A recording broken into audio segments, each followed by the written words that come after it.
আপনারা কিছু মনে করবেন না, আজকে আমি একটু পরিষ্কার করে আমি কথা বলতে চাই। আপনাদের সবার হয়তো ভালো নাও লাগতে পারে, কিন্তু বিশ্বাস করেন, আমার এটা যদি আপনারা গ্রহণ করেন, আপনারা লাভবান হবেন, কোনো ক্ষতি হবে না দেশের। আমার অন্য কোনো আকাঙ্ক্ষা নাই, আমার একটাই আকাঙ্ক্ষা, দেশ এবং জাতিটাকে একটা সুন্দর জায়গায় রেখে ছুটি করা। I had enough. Was last 7-8 months I had enough. আমি চাই দেশ এবং জাতিকে একটা সুন্দর জায়গায় রেখে আমরা সেনানিবাসে ফেরত আসব।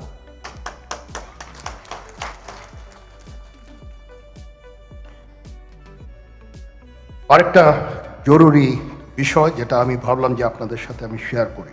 দেশের এই আইন শৃঙ্খলা পরিস্থিতি খারাপের পিছনে কিছু কারণ আছে। প্রথম কারণটা হচ্ছে যে আমরা নিজেরা হানাহানির মধ্যে ব্যস্ত, একজন আরেকজনের বিরুদ্ধে বিষোদ্গারে ব্যস্ত। এটা একটা চমৎকার সুযোগ অপরাধীদের জন্য। যেহেতু আমরা একটা অরাজক পরিস্থিতির মধ্যে বিরাজ করছি, তারা খুব ভালোভাবেই জানে যে এই সময়ে যদি এই সমস্ত অপরাধ করা যায় তাহলে এখান থেকে পরিত্রাণ পাওয়া সম্ভব। সেই কারণে এই অপরাধগুলো হচ্ছে। আমরা যদি সংগঠিত থাকি, একত্রিত থাকি, তাহলে অবশ্যই এটা সম্মিলিতভাবে মোকাবেলা করা সম্ভব হবে।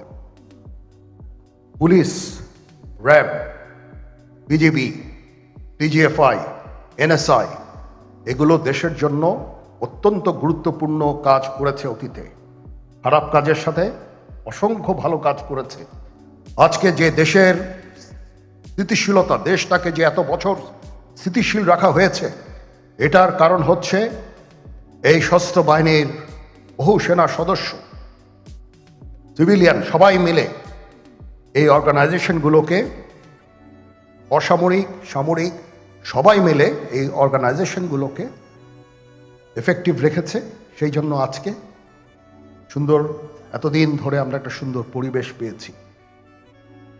এর মধ্যে যারা কাজ করেছে, যদি অপরাধ করে থাকে সেটা শাস্তি হবে, অবশ্যই শাস্তি হতে হবে, না হলে এই জিনিস আবার ঘটবে। আমরা সেটাকে বন্ধ করতে চাই চিরতরে, কিন্তু তার আগে মনে রাখতে হবে আমরা এমনভাবে কাজটা করব এই সমস্ত অর্গানাইজেশনগুলো যেন আন্ডারমাইন না হয়। আজকে পুলিশ সদস্য কাজ করছে না, এটা বিশাল বড় কারণ হচ্ছে অনেকের বিরুদ্ধে মামলা, অনেকে জেলে। RAB, BGB, DGFI, NSI panicked. বিভিন্ন দোষারোপ, খুন ইত্যাদি তদন্ত চলছে। অবশ্যই তদন্ত হবে, দোষীদের বিচারের আওতায় আনতে হবে। এমনভাবে কাজটা করতে হবে যেন এই অর্গানাইজেশনগুলো আন্ডারমাইন না হয়। এই অর্গানাইজেশনগুলোকে যদি আন্ডারমাইন করে আপনারা মনে করেন যে দেশের শান্তি শৃঙ্খলা বিরাজ করবে, সবাই শান্তিতে থাকবেন, সেটা হবে না, সেটা সম্ভব না। আমি আপনাদের পরিষ্কার করে বলে দিচ্ছি, এই দেশের শান্তি শৃঙ্খলা রক্ষার দায়িত্ব খালি সেনাবাহিনীর না। 2 লক্ষ পুলিশ আছে, বিজিবি আছে, র্যাব আছে, আনসার বিডিপি আছে, আমার আছে হচ্ছে 30,000 সৈন্য। এদেরকে আমি এই যে একটা বিরাট ভয়েড, আমি এই 30,000 সৈন্য দিয়ে আমি কিভাবে এটা পূরণ করব? 30,000 থাকে, আবার 30,000 চলে যায় ক্যান্টনমেন্টে, আরো 30,000 আসে।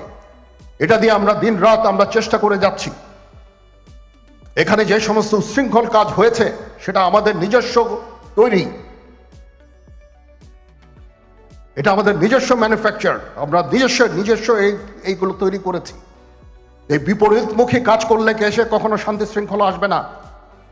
এই জিনিসটা আপনাদের মনে রাখতে হবে।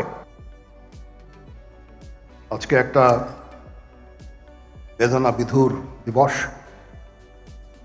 2009 সালের 25শে ফেব্রুয়ারি আমরা এই 57 জন চৌকস সেনা অফিসার, এবং শুধু তাই নয়, আমাদের কিছু কিছু পরিবারবর্গর সদস্যদের আমরা হারিয়েছি। এখানে আসার সময় এই ছবিগুলো আমি দেখছিলাম। তো এই ছবিগুলো আপনারা অনেকে ছবিতে দেখেছেন, কিন্তু এগুলো আমার সব চাক্ষুষ দেখা। আমি একটা চাক্ষুষ সাক্ষী এই সমস্ত বর্বরতার। একটা জিনিস আমাদের সবসময় মনে রাখতে হবে, এই বর্বরতা কোনো সেনা সদস্য করেনি, সম্পূর্ণটাই তদানীন্তন বিজিবি সদস্য দ্বারা সংঘটিত। Full stop. এখানে কোনো ইফ এবং বাট নাই। এখানে যদি ইফ এবং বাট আনেন, এই যে বিচারিক কার্যক্রম এতদিন ধরে হয়েছে, 16 বছর ধরে 17 বছর ধরে যারা জেলে আছে, যারা কনভিক্টেড, সেই বিচারিক প্রক্রিয়া ব্যাহত হবে। এই জিনিসটা আমাদের খুব পরিষ্কার করে মনে রাখা প্রয়োজন। এই বিচারিক প্রক্রিয়াকে নষ্ট করবেন না। যে সমস্ত সদস্য শাস্তি পেয়েছে তারা শাস্তি পাওয়ার যোগ্য। এখানে কোনো রাজনৈতিক নেতৃবৃন্দ এর মধ্যে উপস্থিত ছিল কিনা, ইনভলভ ছিল কিনা, বাইরের কোনো শক্তি এর মধ্যে ইনভলভ ছিল কিনা, সেটার জন্য কমিশন করা হয়েছে। কমিশনের চেয়ারম্যান এখানে আছেন, উনি এটা বের করবেন এবং আপনাদের জানাবেন। বটম লাইন হচ্ছে যে এই সমস্ত আমাদের এই চৌকস সেনার সদস্য যারা প্রাণ হারিয়েছেন, তারা প্রাণ হারিয়েছেন তদানীন্তন বিডিআর সদস্যদের গুলিতে। আমরা নিজেরা এই সমস্ত জিনিস নিয়ে অনেক ভিন্ন মত পোষণ করছি। কেউ কেউ এই জিনিসটাকে ভিন্ন খাতে প্রবাহিত করার চেষ্টা করছি। সেটা আমাদের জন্য মঙ্গলজনক হবে না। আজকে যদি আমার যে উপদেশ আমি কিছু দিয়ে যাব, সেটা যদি আপনারা গ্রহণ করেন, আপনারা লাভবান হবেন, আমি এটা আপনাদের নিশ্চিত করছি। আমরা নিজেরা ভেদাভেদ সৃষ্টি না করি, আমরা নিজেরা ইউনাইটেড থাকি। আমাদের মধ্যে যদি কোনো সমস্যা থেকে থাকে, কোনো ব্যত্যয় থেকে থাকে, কোনো গ্রিভান্সেস থেকে থাকে, সেটা আমরা আলোচনার মাধ্যমে সমাধান করব। এটার জন্য ডানে বায়ে দৌড়িয়ে কোনো লাভ হবে না, নিজের ক্ষতি ছাড়া কোনো লাভ হবে না। আমি আপনাদের এই জিনিসটা নিশ্চিত করে দিচ্ছি। কিছু কিছু সদস্যদের দাবি যে তারা 2009 সাল থেকে আজ পর্যন্ত বিভিন্ন শাস্তি পেয়েছেন। কেউ কেউ দায়ী করছেন যে তারা অযাচিতভাবে শাস্তি পেয়েছেন। এটার জন্য আমি একটা বোর্ড করে দিয়েছি, একজন লেফটেন্যান্ট জেনারেল সেই বোর্ডের সদস্য। প্রথম ফেজে 51 জন সদস্যর ব্যাপারে আমার কাছে রিকমেন্ডেশন নিয়ে এসেছে। তার রিকমেন্ডেশনের অধিকাংশই আমি গ্রহণ করেছি এবং আরও বেশি আমি দিয়েছি।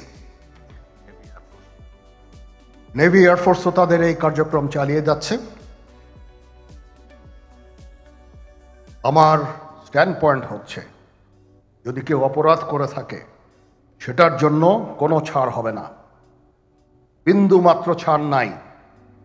আমি আপনাদের পরিষ্কার করে দিচ্ছি, it is a discipline force. Discipline ফোর্সকে ডিসিপ্লিন থাকতে দেন।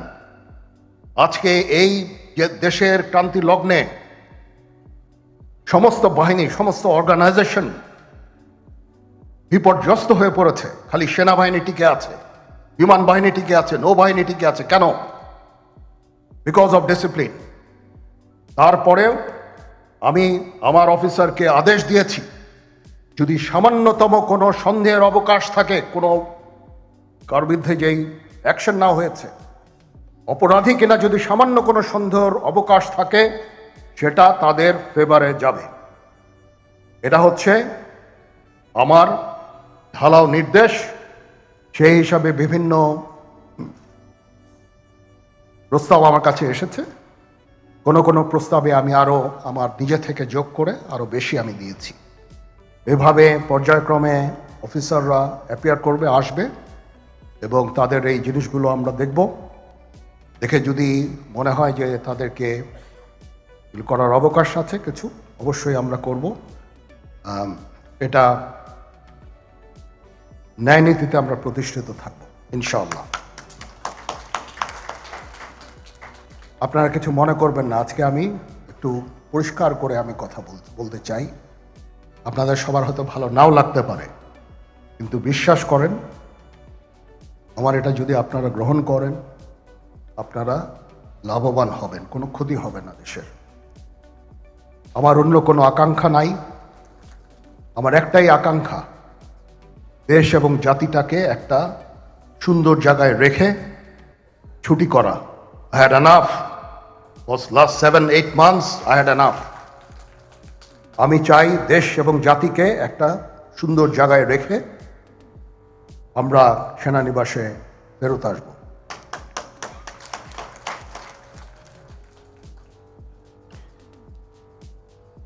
আরেকটা জরুরি বিষয় যেটা আমি ভাবলাম যে আপনাদের সাথে আমি শেয়ার করি। দেশের এই আইন শৃঙ্খলা পরিস্থিতি খারাপের পিছনে কিছু কারণ আছে।